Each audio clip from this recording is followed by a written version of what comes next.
आज का माहौल घर में भारी था। अनुपमा के चेहरे पर संकोच साफ झलक रहा था जब माही उसके सामने हाथ जोड़कर बोली, माँ, आप कृपया मेरा निमंत्रण स्वीकार कर लीजिए। अनुपमा के भीतर कई भावनाएं एक साथ उमड़ पड़ी, एक माँ का गर्व, एक स्त्री का दर्द और एक बड़ी का दायित्व। कुछ पल की चुप्पी के बाद उसने वह निमंत्रण ले लिया। गौतम और माही झुककर अनुपमा के चरण छूते हैं।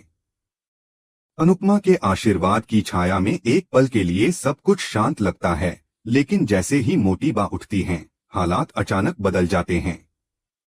मोटी बा की ओर बढ़ती परी उनके पैरों में गिर जाती है। आंखों से आंसू थमने का नाम नहीं लेते और वह गिड़गिड़ाते हुए कहती है, बा, माफ कर दीजिए, मुझे भी यह शादी अटेंड करने दीजिए। मेरी गलती की इतनी बड़ी सजा मत दीजिए। उसकी आवाज में ऐसी सच्चाई थी कि हर कोई कुछ पल के लिए स्थिर रह गया। परी के शब्दों में टूटे हुए दिल की थरथराहट थी। अब मुझसे कोई गलती नहीं होगी, मैं वैसा ही करूंगी जैसा आप कहेंगी, वह रोते हुए कहती है। तभी ईशानी आगे आती है और कहती है, अगर किसी को सजा देनी है तो मुझे दीजिए, परी को नहीं। लेकिन मोटी बा का चेहरा कठोर था, उनके अंदर वर्षों का अहंकार और अनुशासन की लकीरें साफ दिख रही थीं। परी दोबारा उनके पैरों में झुकने की कोशिश करती है, पर मोटी बा उसे झटक देती हैं और ठंडे स्वर में कहती हैं, हमें जाने दो। अनुपमा तुरंत आगे बढ़कर परी को संभालती है, पर माही, जो अब तक सब कुछ चुपचाप देख रही थी, कहती है, परी, अब बस करो, मत रो। तुम समझ क्यों नहीं रही हो कि बहुत समय बाद मुझे जीवन में खुशियां मिली हैं? इन्हें नजर मत लगाओ। हम यहाँ शादी का निमंत्रण देने आए हैं, रोकर इस घर में मनहूसियत मत फैलाओ। मोटी बा तुरंत माही की बात का समर्थन करती हैं और कहती हैं, माही बिल्कुल सही कह रही है। तुम खुद की शादी नहीं बचा पाई तो कम से कम माही की शादी खुशी से होने दो। यह सुनकर अनुपमा के भीतर का आक्रोश फूट पड़ता है। वह संयमित आवाज में कहती है, बा, शायद आप भूल रही हैं कि जिनके दिल में दया नहीं होती वे रिश्तों को तोलने लगते हैं। आप जैसी औरतों से वही सुना जा सकता है जो खुद की आवाज सुनना चाहती हैं, दूसरों की नहीं। मोटी बा थोड़ी तिलमिला जाती हैं और पलटकर कहती हैं, क्या आप हमसे ये कह रही हैं? अनुपमा दृढ़ स्वर में जवाब देती है, हाँ, उनसे कहा जाता है जो सुनना चाहते हैं, उनसे नहीं जिन्हें सिर्फ अपनी ही बात सुनाई देती है। इसके बाद वह निमंत्रण की ओर इशारा करते हुए कहती है, धन्यवाद, आपने मेहमान की तरह बुलाया है, लेकिन हम मायके वालों की तरह फर्ज निभाएंगे। मोटी बा तमतमाई हुई बाहर निकल जाती हैं और उनके पीछे माही भी चली जाती है। घर का वातावरण कुछ क्षण के लिए मौन हो जाता है। परी रोते हुए अंदर भाग जाती है। अनुपमा की आंखें नम हैं, लेकिन वह खुद को संभालने की कोशिश करती है। तभी गौतम वापस लौटता है और कहता है, मुझे बहुत खुशी है कि जिन हाथों ने कभी मुझे पीटा था वही हाथ आज अपनी बेटी का हाथ मेरे हाथों में दे रहे हैं। यह सुनकर अनुपमा हैरान रह जाती है। गौतम के चेहरे पर आत्मविश्वास और मुस्कान थी। वह आगे बढ़कर कहता है, मैं माही को इतना खुश रखूंगा कि एक दिन आप खुद कहेंगी कि मैं आपका दामाद नहीं, बेटा हूं। अनुपमा के भीतर कुछ टूटता है। वह उस मुस्कुराते चेहरे के पीछे की सच्चाई को पढ़ने की कोशिश करती है। उसी समय शहर के दूसरे छोर पर प्रेम चिंतित बैठा था। उसने पराग से बिना बताए जो इन्वेस्टमेंट की थी वह अब गलत साबित हो रही थी। माथे पर पसीना, आंखों में डर, उसे एहसास था कि उसकी एक गलती पूरे परिवार की प्रतिष्ठा पर भारी पड़ सकती है। वह बड़बड़ाते हुए कहता है, मेरी वजह से सबकी बदनामी होगी, क्या करूं मैं? तभी राही कमरे में आती है और कहती है, प्रेम, मोटी बा 2 दिन में माही और गौतम की शादी करवा रही हैं। हमें कुछ करना होगा। प्रेम का चेहरा गुस्से से लाल हो जाता है।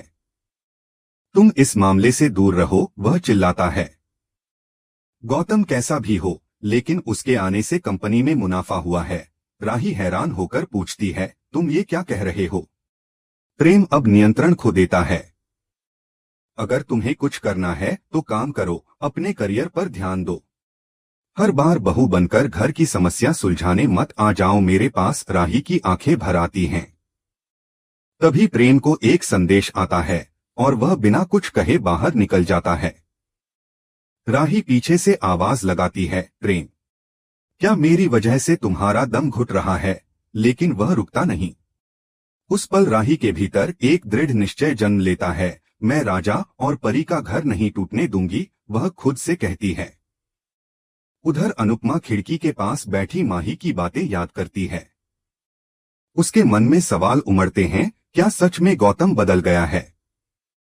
क्या यह वही व्यक्ति है जिसने कभी उसके सामने उसकी बेटी की आंखों में आंसू लाए थे? उसे वह पल याद आता है जब गौतम ने वादा किया था कि वह माही को खुश रखेगा। लेकिन अनुपमा के अनुभव कह रहे थे कि कुछ तो गलत है। उसके भीतर एक बेचैनी थी, जैसे कोई अनहोनी पास आ रही हो। इसी बीच राही परी के पास आती है। परी अब भी रो रही होती है। राही उसका हाथ पकड़कर कहती है, परी, हार मत मानो। राजा तुमसे प्यार करता है और वह तुम्हारे लिए जरूर लड़ेगा। बस थोड़ा सब्र रखो। परी कुछ नहीं कह पाती, बस राही के गले लगकर फूट फूट कर रो पड़ती है। उस पल दो औरतें एक दूसरे के दर्द का बोझ बांट रही थीं, एक अपने प्यार के लिए, दूसरी अपने परिवार के लिए। रात ढल चुकी थी।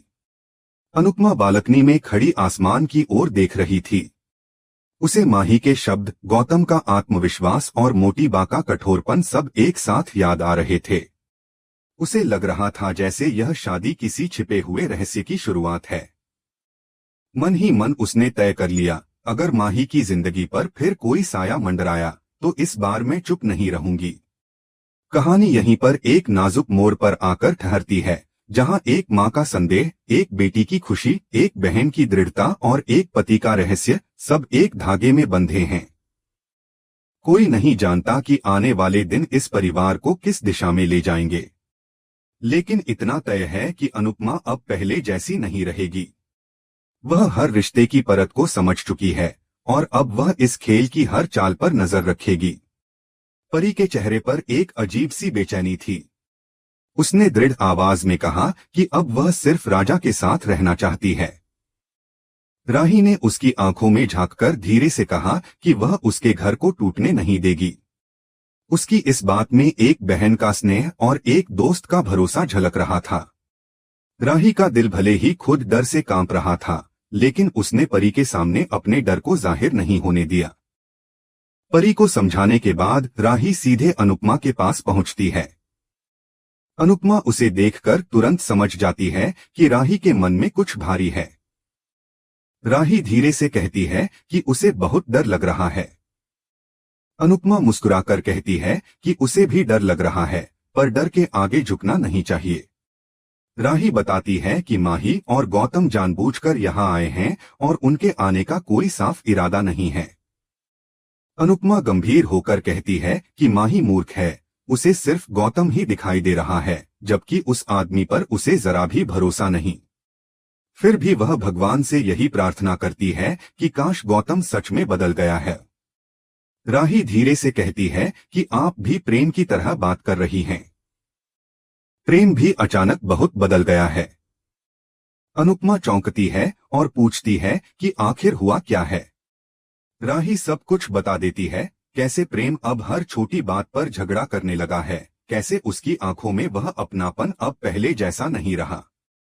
अनुपमा उसे शांत करने की कोशिश करती है और कहती है कि शायद प्रेम के काम में कुछ परेशानी हो, वह उससे बहुत प्यार करता है, लेकिन कभी कभी इंसान अपने तनाव को रिश्तों में उतार देता है।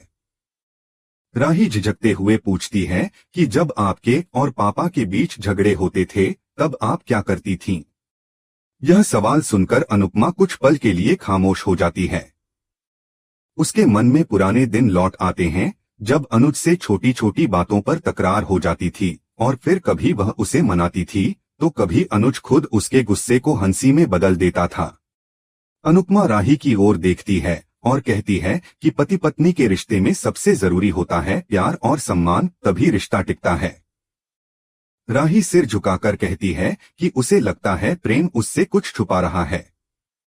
वह फिर पूछती है कि क्या पापा के बारे में आपको कभी ऐसा लगा था? अनुपमा हल्की मुस्कान के साथ जवाब देती है कि जहां प्यार ज्यादा होता है वहीं खोने का डर भी ज्यादा होता है। राही कहती है कि वही डर अब उसे भी सता रहा है, क्योंकि वह प्रेम से दूर होकर जी नहीं सकती। अनुपमा उसके हाथ थामते हुए कहती है कि ऐसा कभी नहीं होगा। कभी कभी लोग कुछ बातें सिर्फ इसलिए छिपाते हैं ताकि अपनों को दुख न पहुंचे। शायद प्रेम भी वही कर रहा हो। प्यार में जब दरार आने लगे तो दूरी बनने नहीं देनी चाहिए। राही थोड़ी देर चुप रहती है, फिर धीरे से कहती है कि लेकिन आपके और पापा के प्यार में तो दूरी आ ही गई थी। अनुपमा के चेहरे पर एक पल के लिए उदासी छा जाती है। तभी उसका फोन बजता है। कॉल एक ग्रुप ऑफ कंपनीज से होता है। उधर से बताया जाता है कि कंपनी के मालिक अनुपमा से मिलना चाहते हैं। एके नाम सुनते ही उसका दिल तेजी से धड़कने लगता है। क्या यह वही अनुज कपाड़िया है? वह सोच में पड़ जाती है, पर खुद को समझाती है कि शायद वह ज्यादा सोच रही है। उधर माही शादी की तैयारियों में डूबी हुई है। वह बेहद उत्साहित होकर लहंगे चुन रही होती है। वह ख्याति और प्रार्थना को बुलाती है और कहती है कि उसके लिए सही लहंगा चुनने में मदद करें। ख्याति कुछ उदास और गुस्से में लगती है। माही तुरंत पूछती है कि क्या वह उससे नाराज है, क्योंकि अब वह आर्यन की पत्नी नहीं कहलाएगी। ख्याति ठंडे स्वर में कहती है कि अब तुम मेरी क्या रहोगी, यह तुम खुद भी नहीं जानती। माही हंसते हुए कहती है कि वह तो हमेशा बेटी ही रहेगी, जैसे पापा ने भी तो दूसरी शादी की थी। तो क्या आप गौतम को अपना तीसरा बेटा नहीं मान सकती? ख्याति बस इतना कहती है कि वह खुश रहे और वहां से चली जाती है। माही प्रार्थना की ओर देखती है और कहती है कि अब तुम्हारे बच्चे से मेरा भी रिश्ता जुड़ रहा है। प्रार्थना नाराज होकर कहती है कि यह बच्चा सिर्फ उसका और अंश का है। माही कहती है कि इस बच्चे को 2 माँ का प्यार मिलेगा। प्रार्थना पलटकर कहती है कि वह इसकी माँ नहीं है। तभी गौतम कमरे में आता है और शांत स्वर में कहता है कि वह बस इतना चाहता है कि उसका बच्चा उसके सामने रहे। तभी अंश वहां पहुंचता है और गुस्से में कहता है कि धोखे से दामाद बनने के बाद अब बाप बनने की कोशिश मत करो। अंश साफ शब्दों में कहता है कि यह बच्चा उसका है और वह चाहता है कि गौतम और माही दोनों उसकी बीवी और बच्चे से दूर रहें।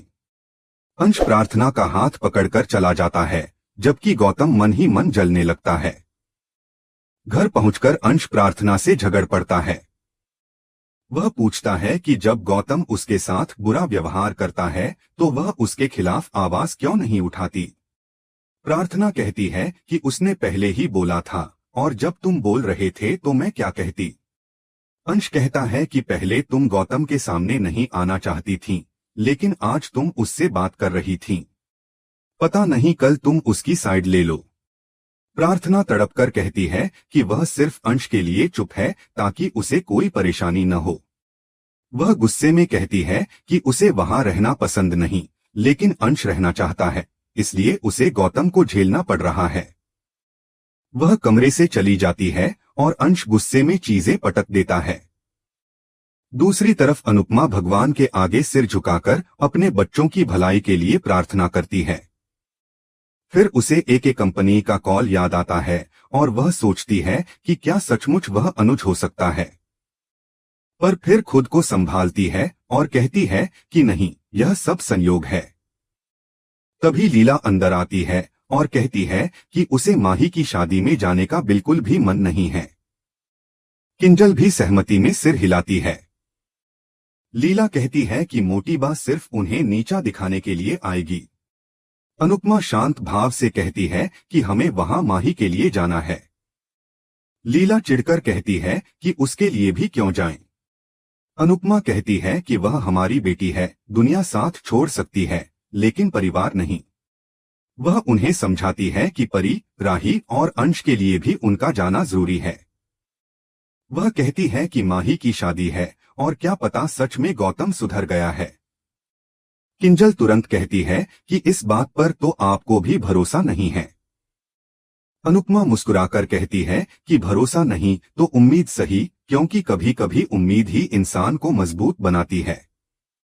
वह बताती है कि उसने काव्या को भी मैसेज भेजा है और कहती है कि हमें अच्छे मन से फंक्शन में जाना चाहिए। लीला बड़बड़ाते हुए कहती है कि हम अच्छे मन से जाएंगे और बुरे मन से लौटेंगे। अनुपमा उनके शब्दों पर चुप रह जाती है, लेकिन उसके मन में यह विचार घूमता रहता है कि आने वाले दिनों में क्या कुछ बदलने वाला है। इसी उधेड़बुन में वह बैठी रहती है और एपिसोड खत्म हो जाता है।